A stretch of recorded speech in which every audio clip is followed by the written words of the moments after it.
Knowledge by Arun sir YouTube channel पर आप सभी का स्वागत है।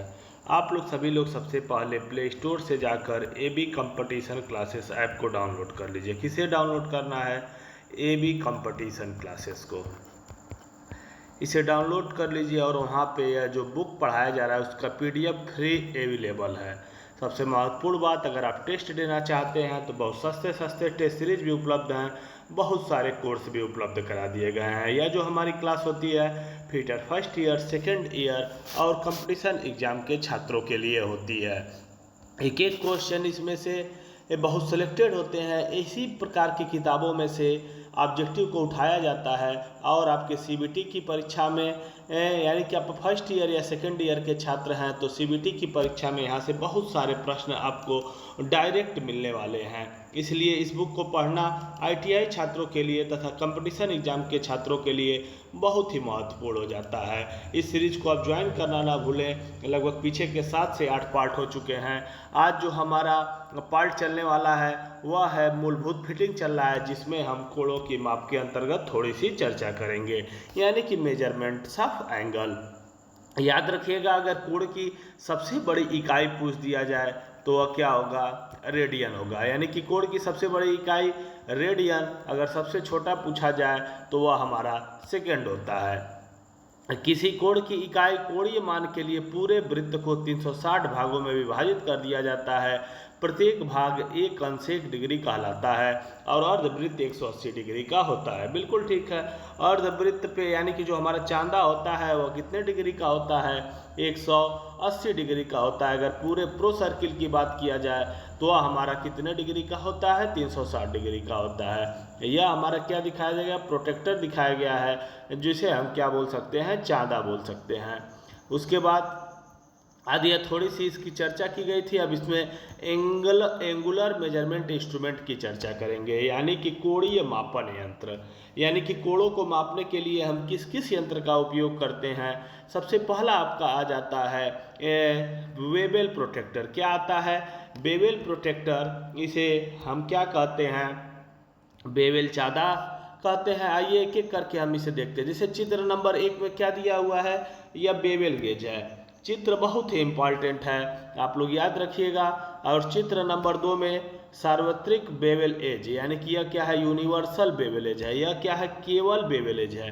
याद रखिएगा, अगर केवल आपको चाकूनुमा कोई यंत्र दिखाई दे रहा है तो वह कोणमापी यंत्र है तथा उसका नाम क्या होगा? बेवेल गेज होगा। क्या होगा? बेवेल गेज होगा। उसके बाद अगर आपको 3 दिखाई दे रहा है, 1 2 3, तो यूनिवर्सल बेवेल गेज होगा। क्या होगा? यूनिवर्सल बेवेल गेज होगा। इस महत्वपूर्ण बात को आप जरूर याद रखिएगा। उसके बाद हम तीसरा देखते हैं। तीसरा क्या है? यह हमारा बेवेल प्रोटेक्टर है। क्या है? बेवेल प्रोटेक्टर है। यह भी बात आप याद रखिएगा। तीनों बातें बहुत ही महत्वपूर्ण है। चित्र आपको याद होना चाहिए। पहला चित्र जो फिगर 1 में आपको स्पष्ट दिखाई दे रहा है, यह क्या है? बेवेल एज है। यह फिगर नंबर जो 2 दिखाई दे रहा है वह यूनिवर्सल बेवेल गेज है। उसके बाद हमारा फिगर नंबर 3 है, यह बेवेल प्रोटेक्टर है। बेवेल प्रोटेक्टर के बारे में क्या दे रहा है? बेवेल प्रोटेक्टर के बारे में आपको यह जानना है कि बेवेल चांदा कोणीय मान का प्रत्यक्ष यंत्र है, यानी कि डायरेक्ट रीडिंग बताता है। इसलिए इसे हम क्या बोलेंगे? प्रत्यक्ष यंत्र बोलेंगे। तथा इसमें 0 से 180 डिग्री के अंश बने होते हैं। इस यंत्र का इस्तेमाल 1 डिग्री की परिशुद्धता से कोण मापे जाते हैं। याद रखिएगा, जब आपका बेवेल प्रोटेक्टर पूछ लिया जाए, यानी कि बेवेल प्रोटेक्टर की कितनी शुद्धता होती है या सूक्ष्मता होती है, तो वह 1 डिग्री की सूक्ष्मता से कोण का मापन कर सकता है। उसके बाद आइए हम देखते हैं क्या हो गया हमारा। अब बेवेल प्रोटेक्टर हो गया। उसके बाद अब बेवेल गेज है। बेवेल गेज सीधे किसी कोण को नहीं माप सकते। क्या? बेवेल गेज जो होते हैं यानी कि अप्रत्यक्ष मापी कोण के अंतर्गत आएंगे। यानी कि यह हमारा बेवेल गेज क्या हो जाएगा? अप्रत्यक्ष मापी औजार हो जाएगा। इसलिए देखिए लिखा हुआ है प्रत्यक्ष मापी कोण मापन यंत्र है। इसमें कोणों का सेट कर लिया जाता है और किसी बेवेल चांदे पर लाकर क्या करेंगे? हम माप लेंगे। यह हमारा क्या हो गया? बेवेल गेज हो गया। क्या हो गया? बेवेल गेज हो गया। उसके बाद यूनिवर्सल बेवेल गेज है। यूनिवर्सल बेवेल गेज में क्या है? सार्वत्रिक बेवल गेज में एक अतिरिक्त ब्लेड होता है। इसमें क्या होगी, हमने बताया था बेवल गेज में कितनी ब्लेडें थी, 2 ब्लेडें थी। इसमें कितनी ब्लेडें होंगी, 3 ब्लेडें होंगी। यह उन कोणों को मापने में सहायता करता है जिन्हें साधारण बेवल गेज द्वारा मापा नहीं जा सकता है। यानी कि आपको तीनों बात याद रखनी है। पहला बात, बेवल प्रोटेक्टर वह 1 डिग्री की शुद्धता के साथ कोण का मापन कर रहा है, यह एक प्रत्यक्ष मापी औजार है। दूसरा बात याद रखना है आपको, बेवल एज। बेवल एज में क्या था, यह एक अप्रत्यक्ष मापी औजार है। इस पर रीडिंग लेने के बाद हम कहाँ लेके आएंगे, बेवल प्रोटेक्टर पे लेके आएंगे। उसके बाद हमारा है यूनिवर्सल बेवल गेज। क्या है, यूनिवर्सल बेवल गेज। इसमें क्या रहेगा, इसमें कुल 3 ब्लेड रहेंगे, यानी कि एक अतिरिक्त ब्लेड रहेगा। यानी कि इससे वह कोण मापे जा सकते हैं जो बेवल गेज की सहायता से नहीं मापे जाते हैं। यह सभी बात याद रखिएगा। अब अगला हमारा है कोण मापी यंत्र, या कह लें या फिर अगला इंस्ट्रूमेंट कह देते हैं कॉम्बिनेशन सेट। क्या है, कॉम्बिनेशन सेट। इसमें जो कई सेट एक साथ लगे होते हैं, जैसे हमारा सेंटर हेड हो गया, प्रोटेक्टर हेड हो गया, स्क्वायर हेड हो गया। इसमें 3 सेट बहुत ही महत्वपूर्ण होते हैं। कौन कौन से होते हैं, सेंटर हेड हो गया, स्क्वायर हेड हो गया, प्रोटेक्टर हेड हो गया। एक सभी रूलों पे इसे क्या करते हैं, हम फिट कर देते हैं। ये देखते हैं, यह देखिए, यही जो हमारा फिगर है यह किसका फिगर है, यह कॉम्बिनेशन सेट का फिगर है। किसका फिगर है, कॉम्बिनेशन सेट का फिगर है। इसमें आप देख सकते हैं, इसमें आपको क्या क्या दिखाई दे रहा है, ये बीच वाला जो है इसे हम प्रोटेक्टर हेड बोलते हैं। क्या बोलते हैं, प्रोटेक्टर हेड। यह वाला जो सिरा होता है सेंटर हेड होता है, यह वाला सिरा स्क्वायर हेड होता है। यह बात याद रखिएगा। कॉम्बिनेशन सेट सभी किस पे, देखिए एक रूल पे तीनों को फिट कर दिया गया है। बीच वाला हमारा क्या होता है, बीच वाला हमारा प्रोटेक्टर हेड, सबसे किनारे वाला सेंटर हेड, तथा इस साइड वाला हमारा यह वाला स्क्वायर हेड होता है। आइए एक एक करके अभी इसकी हम विस्तृत जानकारी लेंगे। देखिए यह बातें लिखी हुई हैं। उसके बाद देखिए प्रोटेक्टर हेड, फिगर नंबर 2, यानी कि बीच में जो है वह हमारा प्रोटेक्टर हेड है। प्रोटेक्टर हेड का इस्तेमाल घुमाकर किसी भी परिशुद्धता से कोण का मापन एवं निशान लगाने हेतु किया जाता है। चादा शीर्ष का उपयोग 1 डिग्री की परिशुद्धता से मापना, निशान लगाने हेतु किया जाता है। जाप को क्षैतिज तल में सेट करने के लिए स्पिरिट लेवल बहुत ही उपयोगी होता है। एक और बात आप याद रखिएगा, यानी कि इसमें जो लगा प्रोटेक्टर हेड है वह 1 डिग्री की शुद्धता से कोण का क्या कर सकता है, मापन कर सकता है। अगर आपसे क्वेश्चन पूछ दिया जाए इसमें स्पिरिट लेवल कहाँ लगा हुआ है, स्क्राइबर कहाँ लगा हुआ है, तो यह सभी स्क्वायर हेड में लगे होते हैं। यह भी बात आप लोग याद रखिएगा। उसके बाद देखिए स्क्वायर हेड आ गया। स्क्वायर हेड में क्या होते हैं, 90 डिग्री। एक सिरा, मतलब जो सिरा आपको दिखाई दे रहे थे फिगर में, तो एक सिरा आपका 90 डिग्री पे हो गया, दूसरा सिरा 45 डिग्री पे हो गया। यानी कि इसका उपयोग 90 डिग्री और 45 डिग्री पे कोणों को निशान लगाने एवं परीक्षण करने हेतु किया जाता है। मतलब यह चेक करता है कि 90 डिग्री पे है या नहीं है, 45 डिग्री पे है या नहीं है, उसके लिए हम इसका उपयोग करते हैं। इसका उपयोग निर्मित वस्तु को मशीन पर सेट करने एवं खाँचों की गहराई मापने के लिए भी किया जाता है। यह भी बात याद रखिएगा, क्योंकि इसमें क्या लगा रहता है, स्पिरिट लेवल लगा हुआ है, इसी में स्क्राइबर भी लगा हुआ है। यह हो गया आपका स्क्वायर हेड। तीसरा हमारा कौन सा हेड है, सेंटर हेड है। यह पटरी की दिशा में होता है और इसका उपयोग बेलनाकार जाप के केंद्र को पता लगाने हेतु किया जाता है। यानी कि तीनों हेड हो गए। तीनों के बारे में आपको विस्तृत जानकारी बिल्कुल होनी चाहिए। अब आइए हम यहाँ पर फिगर दिखाते हैं आपको और एक एक बात बताते हैं। यहाँ पर क्या है, प्रोटेक्टर हेड है। यह 1 डिग्री की शुद्धता से कोण का क्या कर सकता है, मापन कर सकता है। उसके बाद यह सेंटर हेड है। यह क्या करता है, गोलाकार जाप जो होते हैं, यानी कि हमारी जो गोलाकार वर्कपीस हैं उनके सेंटर को फाइंड आउट करने में मदद करता है। यह हमारा स्क्वायर हेड है। स्क्वायर हेड जो होता है 45 डिग्री और 90 डिग्री पर सेटिंग के लिए उपयोग किया जाता है, मापता नहीं है।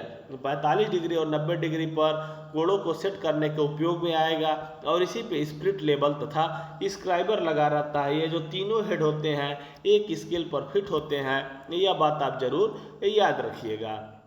उसके बाद देखिए, उच्च परिणाम के लिए कॉम्बिनेशन सेट के प्रयोग के पश्चात अच्छी तरह से साफ करना चाहिए तथा उसका उपयोग एवं भंडारण के समय कटिंग टूल के साथ नहीं मिलाना चाहिए। या तो बिल्कुल सही बात है। यहाँ पर देखिए प्रोटेक्टर हेड को क्या अलग से दिखाया गया है। एक रूल है, रूल पे क्या लगा हुआ है, प्रोटेक्टर हेड लगा हुआ है। यहाँ पर देखिए सबसे नीचे सेंटर हेड का उपयोग दिखाया गया है कि सेंटर हेड में कैसे हम सेंटर को फाइंड आउट करते हैं। यहाँ पर देखिए 45 डिग्री और 90 डिग्री का उपयोग दिखाया जा रहा है इन फिगरों में, यानी कि कैसे कैसे यह काम करता है। उसके बाद हम थोड़ी सी इकाइयों की चर्चा कर लेते हैं, जो जो हमारी प्रमुख इकाइयाँ होती हैं। इकाई क्या होती है, यूनिट क्या होती है। इकाई एक प्रकार की मानक तथा स्थिर मात्रा को मापने के लिए उसी प्रकार की अन्य मात्रा के द्वारा परिभाषित किया जाता है। क्लासिफिकेशन अगर हम करें इकाइयों का यानी कि यूनिट का,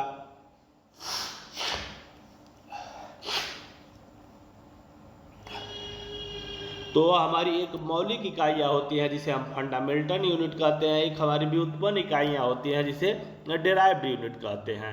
यानी कि इकाइयाँ कितने प्रकार की हो गई, मूलतः दो प्रकार की हो गई। एक मौलिक इकाई हो गई, दूसरा हमारा व्युत्पन्न इकाई हो गई। उसके बाद मौलिक इकाई देखते हैं। फंडामेंटल इकाई क्या है, जैसे लंबाई हुआ, द्रव्यमान हुआ, समय हुआ, ये सब किस में आती हैं, ये सब हमारी फंडामेंटल यूनिट्स में आती हैं। अब डिराइव्ड यूनिट्स में क्या आती हैं, ये इकाइयाँ जो बुनियादी इकाई से निकाली जाती है तथा मौलिक इकाइयों से स्थिर संबंध रखती हैं, जैसे क्षेत्रफल हुआ, आयतन हुआ, दबाव हुआ, बल हुआ, यह सब किसके अंतर्गत आएंगे, डिराइव्ड यूनिट के अंतर्गत आएंगे। इसके बाद है हमारा सिस्टम ऑफ यूनिट, यानी कि एक होता है हमारा एफपीएस, एक होता है सीजीएस, ये होता है एमकेएस।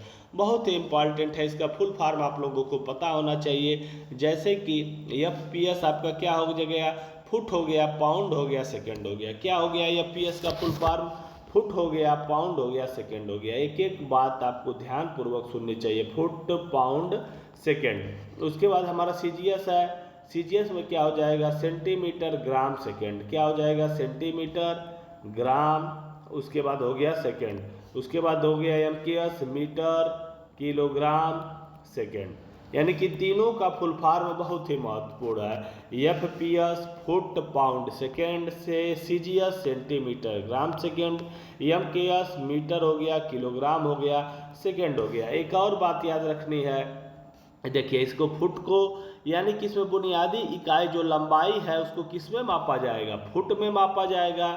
उसके बाद आपका द्रव्यमान है तो किस में मापा जाएगा, पाउंड में मापा जाएगा। जो समय है, समय को किस में मापा जाएगा, सेकंड में मापा जाएगा। इसमें यह हो गया।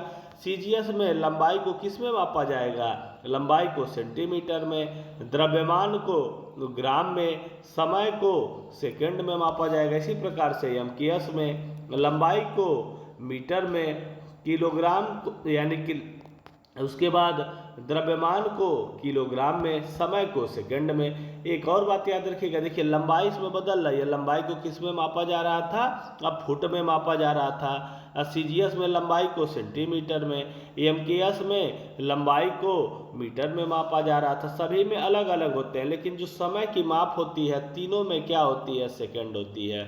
यह भी क्वेश्चन पूछा जा सकता है कि तीनों प्रणालियों में यानी कि एफपीएस, सीजीएस और एमकेएस में किसका मान जो होता है बिल्कुल समान होता है, वह हमारा समय का होता है, क्योंकि समय को हम किस में मापते हैं, समय को हम सेकंड में मापते हैं। यह भी बात आप जरूर याद रखिएगा, सभी में समान होते हैं, यानी कि क्या, समय है को किस में मापते हैं, सेकंड में। यह जो चार्ट है आपको बिल्कुल कंठस्थ कर लेना चाहिए, क्योंकि यह बहुत ही महत्वपूर्ण है। पहला क्या दिया हुआ है, लंबाई को किस में मापा जाता है, मीट्रिक पद्धति की हम बात कर रहे हैं, मीटर में, द्रव्यमान को किलोग्राम में, समय को सेकंड में, करंट को एम्पियर में, ताप को केल्विन में, प्रकाश तीव्रता को कैंडोला में, और हमारा एक होता है जिसके आप लोग कमेंट करके हमको बताएंगे मोल क्या होता है, यानी कि जो हम पदार्थ की मात्रा को मापते हैं वह मोल में मापते हैं। यानी कि हमारी जो होती हैं 1 हो गया, 2 हो गया, 3 हो गया, 4 हो गया, 5 हो गया, 6 हो गया, 7वां हमारी पदार्थ की मात्रा हो जाती है। सभी मौलिक इकाइयाँ होती हैं। बहुत ही इम्पॉर्टेंट है, आप बिल्कुल याद रखिएगा। लंबाई को मीटर में, द्रव्यमान को किलोग्राम में, समय को सेकंड में, करंट को एम्पियर में, ताप को केल्विन में, प्रकाश की तीव्रता को कैंडेला में, और पदार्थ की एक मात्रा होती है उसको हम मोल में मापते हैं। और ब्रिटिश में देखिए वही लंबाई को किस में मापा जा रहा है, फुट में, द्रव्यमान को पाउंड में, समय को सेकंड में, करंट को एम्पियर में, तापमान को फ़ारेनहाइट में, और प्रकाश की तीव्रता को कैंडेला में। यह जो चार्ट का स्क्रीनशॉट ले लीजिएगा, बहुत ही महत्वपूर्ण चार्ट है और इसे आप याद कर लीजिएगा। आपकी यह जो प्रश्न होते हैं साइंस में भी पूछ लिए जाते हैं और फिटर में भी आते हैं। यहाँ पर देखिए वही बात लिखी हुई है कि मौलिक इकाइयाँ तथा व्युत्पन्न इकाइयाँ दो मुख्य वर्ग हैं। लंबाई, भार तथा समय सभी पद्धतियों जैसे FPS, CGS, MKS पद्धति में मौलिक इकाइयाँ क्या होती हैं। उसके बाद अगला हमारा जो टॉपिक है वह है सरफेस गेज का। किसका है? सरफेस गेज का। अभी पीछे हमने कोणमापी यंत्र पढ़ रहे थे। कोणमापी यंत्र में आपने क्या क्या देखा? प्रोटेक्टर के बारे में देखा, बेवेल गेज के बारे में देखा, यूनिवर्सल बेवेल गेज के बारे में देखा और कॉम्बिनेशन सेट के बारे में देखा। अब हम किसकी बात कर रहे हैं? सरफेस गेज की बात कर रहे हैं।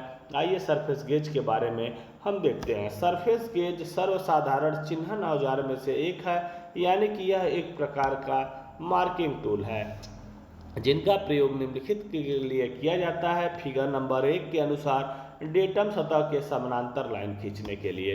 किसके लिए? यानी कि हमारी जो यूनिवर्सल यानी कि जो हमारी सरफेस गेज है उसका काम क्या कर रहा है? डेटम सतह के समानांतर लाइनें हम खींच रहे हैं। उसके बाद आइए हम इसमें और आगे देखते हैं क्या दिया हुआ है।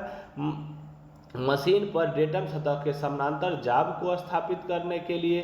दूसरा काम हो गया इसका जाब की ऊंचाइयों को समानांतरता की जांच करने तथा मशीन स्पिंडल में संकेंद्रित यानी कि कॉन्सेंट्रिक जाब को सेट करने के लिए। जैसे फिगर नंबर 3 आपको नहीं समझ में आ रहा होगा तो यह हमारे लेथ मशीन का चक है। कौन सा चक है? फोरजा चक है। फोरजा चक में जब वर्कपीस को हम लगा देते हैं, वर्कपीस को लगाने के बाद हमें सेंटरिंग की आवश्यकता होती है। क्या होती है? सेंटरिंग की आवश्यकता होती है।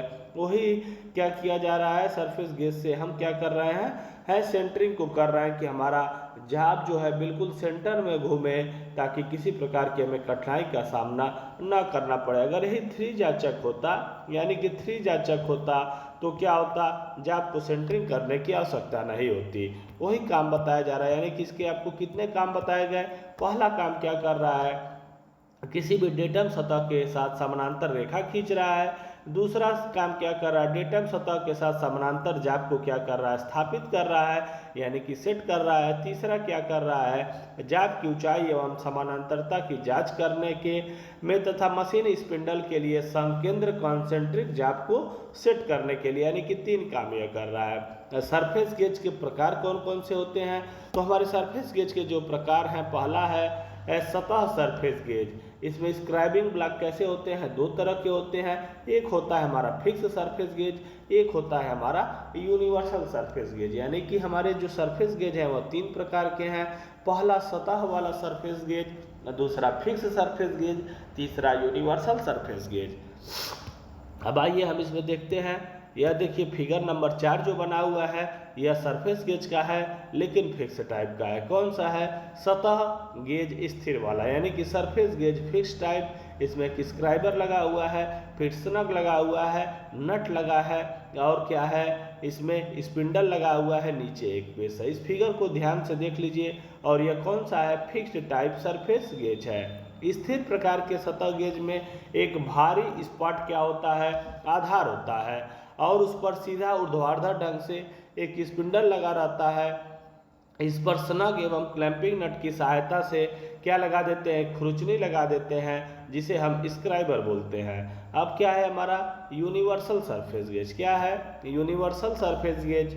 इसमें से निम्नलिखित अतिरिक्त विशेषता होती है। स्पिंडल को किसी भी स्थिति में व्यवस्थित कर सकते हैं।